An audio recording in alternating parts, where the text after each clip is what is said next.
Hi everyone, thanks so much for joining me. So for starters, I'm just going to go ahead and show you what I'm working with. It's a nightstand that I've had for many years.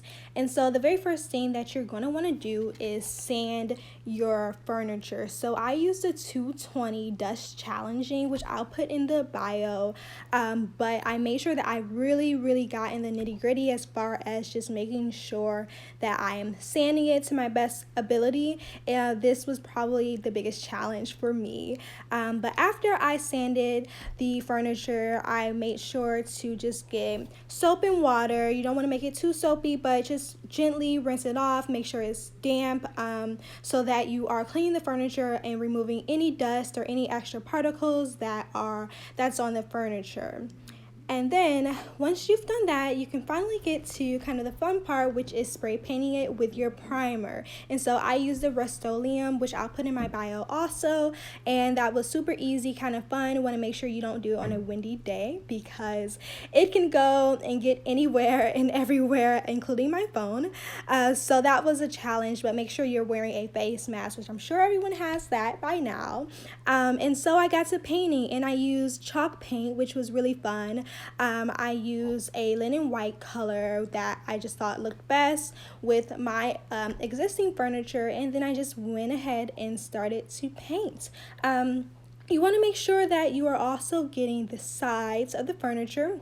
That's something that people can easily miss, but you want to take your time when you're painting because you want to make sure that the lines are all kind of aligned. You don't really want zigzag or swiggly lines when you're painting your furniture.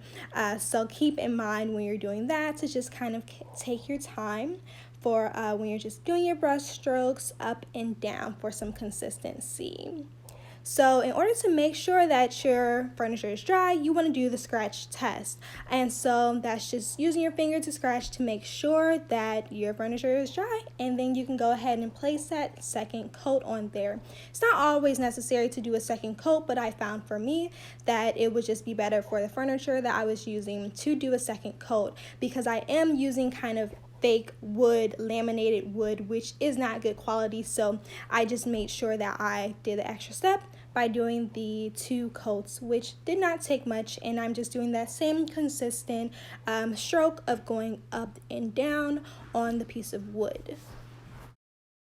So next you want to go ahead and spray paint your knobs. I use a metallic color because that's kind of, that's just what I thought would be the cutest to make it stand out to the color white. And so this is pretty simple. I just use tape to tape it down.